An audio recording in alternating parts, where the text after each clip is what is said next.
मैं सबसे पहले आपको बताना चाहता हूँ देखो टाइप ऑफ वर्क क्या होता है कि किस तरीके से हम किसी कारपोरेट में काम करते हैं। तो सबसे पहली चीज़ जो कारपोरेट में काम करने वाली होती है कि आपको अपनी बॉडी लैंग्वेज पे बहुत ज़्यादा कंट्रोल करना होता है। ठीक है, बॉडी लैंग्वेज का मतलब आप समझ लीजिए कि आपके काम करने का तरीका कैसा है, आपकी सीटिंग कैसी है, आपके उठने बैठने का तरीका कैसा है, कस्टमर से इंटरेक्शन में आपकी बॉडी का क्या सिस्टम यूज़ हो रहा है, उसके बारे में आपको बहुत बेवेयर रहना है। सबसे पहले हमारे ड्रेस और कॉस्ट्यूम्स पे डिपेंड करता है कि हमने क्या कपड़े पहन रखे हैं। जब भी आप मेरे इंस्टीट्यूशन में आते रहे होंगे, आपने कभी नहीं देखा होगा चप्पल और चड्डी और जम्बूरा पहन के मैं टहल रहा हूँ, ऐसा आपने नहीं देखा होगा।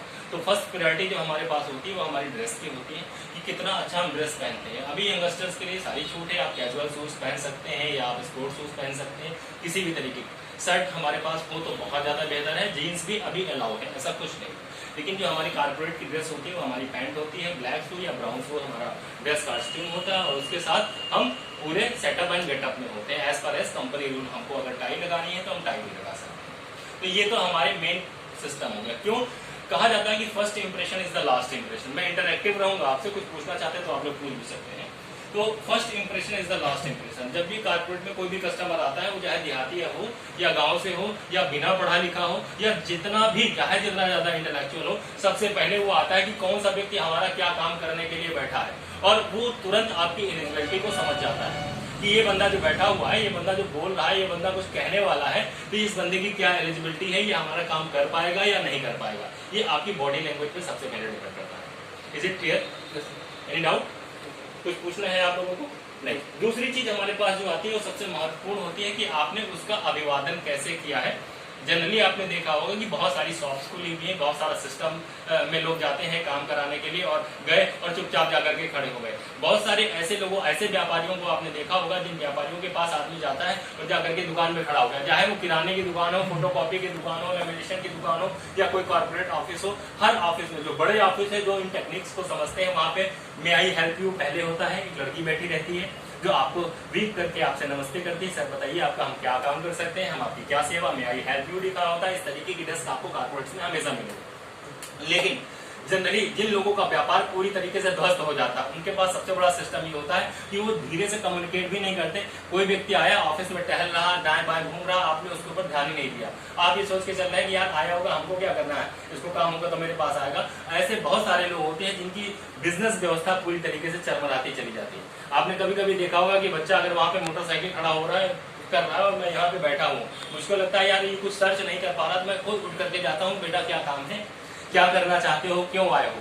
अब वो कोई भी काम है, कह रहा भैया हम फोटोकॉपी की मशीन की दुकान ढूंढ रहे हैं, तो हम उसको जरूर बताते हैं कि भैया फोटोकॉपी की मशीन की दुकान बगल में है, नमस्ते, लौट आए। आज वो मेरा कस्टमर नहीं बना, लेकिन मेरी बहुत अच्छी सर्विसेज से वो आगे कभी भविष्य में हमारा कस्टमर बन सकता है।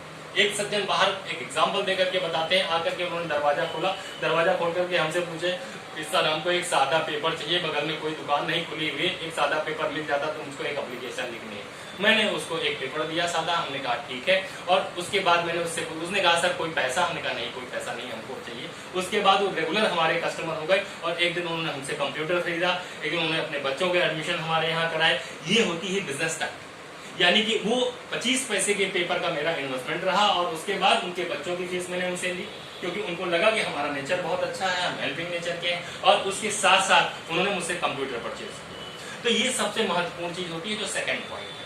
मेरे ख्याल से आप लोगों को समझ में आ गई होगी चीजें। अब यहाँ पे थोड़ा सा और आगे बढ़ने के बाद हम टाइप ऑफ वर्क के बारे में बात करते हैं कि हमारा टाइप ऑफ वर्क क्या है। हमारा टाइप ऑफ वर्क, पूरी इंडस्ट्री में 3 तरीके के काम होते हैं। पहला काम ये होता है कि हम कोई प्रोडक्ट बेच रहे हैं, यानी कि हम अच्छे से समझ के हो गए, हम लैपटॉप बेच रहे हैं, कंप्यूटर बेच रहे हैं, सामान बेच रहे हैं, धनिया मिर्चा वटेवर आई एम, मैं कुछ भी बेच रहा हूँ, तो हम सेलर हो गए। दूसरा एक होता है हम सेलर हैं जिसकी कोई नीड है, अगर किसी को धनिया का पैकेट चाहिए तो वो आ रहा है, हम ऐसे सामान को बेच रहे हैं जो रेगुलर हमारे कस्टमर से वो हमारे पास आते हैं, मार्केट के भी लोग आते हैं। यहाँ पे बॉडी लैंग्वेज का प्रभाव, बोलचाल का प्रभाव पड़ता है, लेकिन उतना ज्यादा नहीं पड़ता। लेकिन सबसे ज्यादा प्रभाव पड़ता है हमारा सर्विस सेक्टर। सर्विसेज एक ऐसी चीज होती है कि जैसे आप हमारे यहाँ पढ़ने के लिए आए हो और आप कुछ सीखने के लिए आए हो हमारे पास, और यहाँ मैं बैठा हूँ, मेरे अच्छे कॉस्ट्यूम्स नहीं है, मेरे बातचीत करने का ढंग नहीं है, मेरे पास फ्लुएंसी नहीं है, ठीक है, मेरी बॉडी लैंग्वेज अच्छी नहीं है, मैं अच्छे से आपको समझा नहीं पा रहा हूँ, मैं आपसे अच्छे से आपको बता नहीं पा रहा हूँ, इसका मतलब आप मेरे पास रुकने वाले नहीं हैं, आप हमको लीव कर जाएंगे। आप हमेशा ऐसे व्यक्ति को ढूंढते हैं जो आपकी समस्याओं का समाधान कर सके। Is it clear? सारी चीजें क्लियर हो गई। अब जरा देखिए यहाँ हमारा जो सर्विस सेक्टर होता है वो क्या होता है। सर्विस सेक्टर है हमारे पास इंश्योरेंस का सेक्टर है। इंश्योरेंस के सेक्टर की बात हमारे पास बहुत सारी ऐसी चीजें होती हैं जो हम मार्केटिंग का काम करते हैं। आज आप देखिए कि डिजिटल मार्केटिंग का काम बहुत तेजी से हमारे सामने आया हुआ है। डिजिटल मार्केटिंग का मतलब क्या होता है इस चीज को भी समझने की आपको आवश्यकता पड़ेगी। अब हम यहाँ पे क्या काम कर रहे हैं, सबसे पहले अब हम टू द पॉइंट अपने टॉपिक पे आते हैं। इतनी चीजों के बाद हमारे यहाँ जो काम होता है सबसे बड़ा काम हम करते हैं आईटी से रिलेटेड, इंफॉर्मेशन टेक्नोलॉजी से रिलेटेड वेबसाइट डेवलपमेंट का काम करते हैं, हम ऐप डेवलपमेंट का काम करते हैं। इसी के साथ साथ हम कुछ ऐसे काम करते हैं जैसे जीएसटी का सर्विस सेंटर मैंने आपको बताया था। इसमें क्या होने वाला है, आज पूरा मार्केट, पूरा सिनेरियो जो मार्केट का है, जो हिंदुस्तान का, वो पूरी तरीके से इस चीज पे आत्मनिर्भर भारत ये होने जा रहा है। आगे के समय में नौकरियों के लिए लोगों के दिमाग में सारी चीजें, और हमेशा जीवन में ध्यान रखना, नौकरी वो लोग करते हैं जिनको काम नहीं करना होता। यहाँ पे कुछ कंट्रोवर्शियल होगा, जो लोग हो सकता है हमारा वीडियो देखें या हमारी इस बात को सुने, लेकिन यहाँ पे मैं सही कर देना चाहता हूँ। अगर आप एक लिमिट बना करके बैठे हैं कि मैंने बीएड कर लिया है, मैं सिर्फ और सिर्फ टीचर बनूंगा, मैंने डॉक्टरी की है, होम्योपैथिक डॉक्टरी की है, बीएचएमएस किया हुआ है, या इस तरीके की कोई डेंटल की डॉक्टरी करी है, तो आपके पास एक डेस्टिनी है, आपके पास एक चीज है कि मैं सिर्फ डॉक्टर बनूंगा और जाकर के मुझको किसी की दांत सही करने, किसी के मसूड़े सही करने, किसी के दांत उखाड़ने, वही पूरा जीवन है आपका। इसी तरीके से हर अलग अलग, लेकिन मैं आपको बताऊं एक ऐसा सेक्टर होता है जिसको बोलते हैं एंटरप्रेन्योर सेक्टर, यानी कि आप व्यापारी हैं। व्यापारी एक ऐसी चीज होती है जो अपने अंदर सारे हुनर लाने की कोशिश करती है। सबसे पहले बेस्ट लर्निंग करता है और बेस्ट अर्निंग करता है। हमारे जीवन में सबसे महत्वपूर्ण चीज होती है बेस्ट लर्निंग करना। जितना बढ़िया हमने सीखा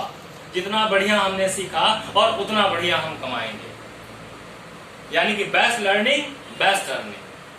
तो हमको क्या करना है, आज मार्केट में इन सब चीजों को लेकर के चलना है। जैसे पहले टॉपिक में मैंने बोला, अगर आपकी बॉडी लैंग्वेज अच्छी होगी तो आपकी बोलने के तरीके अच्छे होंगे, आपका सिस्टम अच्छा होगा। अब हम मार्केट में आने का तरीका, जो आपने टाइप ऑफ वर्क बताया, हम थोड़ा सा आपको वेब डेवलपमेंट के बारे में बताते हैं। थोड़ा सा मैं आपको इस चीज के बारे में बताता हूँ किस तरीके से किसी भी सिस्टम में जा करके, एक कंप्यूटर में एक चीज होती है SAD, system analysis and designing, system को एनालाइज करना और as requirement of the customer हम उसको कुछ सिस्टम बना करके दें। जैसे एक एग्जांपल की बात देते हैं, जैसे मैंने क्या किया, एक ऐसे बंदे को अपने घर पे बुलाया और बताया कि भैया ये 3 बिस्वा की जगह है और इसमें हमको मकान बनाना है, ये हमारी रिक्वायरमेंट है, हमारी 2 फैमिली है, संयुक्त परिवार है, वो पूरी प्लानिंग करता है, प्लानिंग करके हमारे लिए काम करता है। ठीक उसी प्रकार हमको क्या करना होता है, हमको प्लानिंग करनी है, प्लानिंग करने के बाद हमको उसके अनुसार काम करना होता है। आईटी में इस सेक्टर को हम लोग बोलते हैं sad, system analysis and designing. इसी पे पूरी तरीके से डिपेंड है हमारा वेब पेज डेवलपमेंट। हम कस्टमर की रिक्वायरमेंट को समझते हैं कि उसकी क्या रिक्वायरमेंट, उसकी किस चीज की दुकान है या किस सर्विस सेक्टर में है, वो लॉयर है, वो डॉक्टर है, वो हॉस्पिटल चलाता है या किराने की दुकान भी चलाता है, या उसका जो है होजरी का काम है, जो भी काम है, उसकी रिक्वायरमेंट को समझते हैं। समझने के बाद उसके प्रोडक्ट ग्लोबल मार्केट में ले जाने का हम लोग काम करते हैं। जिस तरीके से हमारे पास अमेजॉन, फ्लिपकार्ट है, इस तरीके की वेबसाइट, बहुत सारी वेबसाइट्स होती हैं, उनके बारे में हम लोग बात करते हैं। कोई भी कस्टमर हमसे जब बात करता है तो उसको हम बताते हैं कि भैया हम आपकी उस पर्टिकुलर सर्विसेज को जो आप प्रोवाइड कर रहे हैं उसको किस तरीके से हम ग्लोबल मार्केट में फैला सकते हैं। ये पूरा सिस्टम है। इसमें किस तरीके से हमको चीजों को समझना है कि वेबसाइट क्या होती है, कैसे क्या खर्चे होते हैं, क्या डोमेन होता है, क्या एसईओ करना होता है, किस तरीके से क्या डायनेमिक साइट होती है, क्या स्टैटिक साइट होती है, उस साइट के क्या चार्जेस होते हैं, मार्केट में उनकी क्या वैल्यू है, मार्केट में कौन कौन से हमारे कंपटीटर हैं जो इन चीजों को कर रहे हैं, हम किस तरीके से आपके बिजनेस को आगे बढ़ा सकते हैं। ये सारी चीजें हमको समझनी होती है। और समझने के बाद अब आ गया हमारे पास मार्केटिंग का सेक्शन। उस मार्केटिंग के सेक्शन में हमको सबसे पहले देखने होते हैं कि हमारे पास प्रोस्पेक्ट्स कौन से हैं। उन प्रोस्पेक्ट्स का हमारे पास डाटाबेस होना चाहिए। उस डाटाबेस के साथ साथ उनको हम ईमेल करते हैं विद अपने नंबर से, ठीक है, कि sir we are provide this type of services, if you are interested then you will call और WhatsApp me on this number. ये इस तरीके से हमारे पास काम होता है। फिर पलट के कॉल आती है, तो यहाँ पर जब कॉल आई आपके पास तो आपके पास कंप्लीट नॉलेज अपने प्रोडक्ट के बारे में होनी चाहिए विद मोटिवेशन। मैंने कहा नहीं यार मैं क्या करूंगा वेबसाइट बनवा के, आपने कहा ठीक है सर बहुत अच्छा कह रहे हैं, लेकिन वेबसाइट के ये फायदे होते हैं, अगर इनमें से कोई भी 2-4 फायदे आपको अच्छे लगते हैं, you should go to develop a website. बात समझ में आ रही? सारा कुछ क्लियर है? अब इसके साथ साथ हमारे पास बहुत सारी सर्विसेज है, जैसे इनकम टैक्स रिटर्न का भरना, जीएसटी हमको लेना, हमको जो है और भी सर्विसेज है, जैसे मान लीजिए आपको पैन कार्ड से रिलेटेड सर्विसेज है, आधार कार्ड से रिलेटेड। एक और आया है हमारे पास उद्योग, तरह तरह के उद्योग करने के लिए रजिस्ट्रेशन हमारे पास है। एमएसएमई का रजिस्ट्रेशन, एमएसएमई क्या होती है उसके बारे में हमको पढ़ना पड़ेगा। आपने किसी को कहा भैया एमएसएमई का रजिस्ट्रेशन कराना पड़ेगा, भैया क्या है एमएसएमई, हमको क्या मालूम है। माइक्रो प्रोजेक्ट्स क्या होते हैं उनके बारे में आपको स्टडी करनी है, मैक्सिमम स्टडी करके उसके बाद हमको सोशल मीडिया पे मार्केटिंग करनी होती है। फेसबुक, इंस्टाग्राम, व्हाट्सएप, उन पे हमको लिंक्स भेजने होते हैं और वहां से लोग आते हैं। हमको बहुत सारे पेजेस पे अपने प्रमोशनल एक्टिविटीज करनी पड़ती हैं, वो सारी चीजें आपको सिखाई जाएंगी। और उसके बाद आप जो कस्टमर हमारे पास आते हैं, जो हमारे पास लीड्स आती हैं, उनसे हमको बात करना और उनका काम हमको टाइम टू टाइम जनरेट करके देना होता है। ये हमारे पास काम है। बात समझ में आ गई। और उसकी आपको 1 बाय 1 यहाँ पे ट्रेनिंग दी जाएगी और 1 बाय 1 आपको सिखाया जाएगा कि किस तरीके से हम लोग इन कामों को कर सकते हैं। Is a question answer session. आप मूव कर सकते हैं भैया लोगों से, थोड़ा सा आप भी मूव हो जाइए उठ करके कि थोड़ा सा एक ही जगह से स्टिल फोटोग्राफी नहीं होनी चाहिए। कोई प्रश्न है आपके मन में पूछ सकते हैं, कॉल जाकर कर लीजिए। कोई प्रश्न आप लोग पूछना चाहते हैं पूछ सकते हैं। तो क्वेरी सेशन है आपका, वो पूछ सकते हैं। कोई क्वेरी सेशन है पूछ सकते हैं। कुछ क्वेरी करना चाहते हैं? सारी चीजें क्लियर होगी? चलिए okay, all the best, thank you.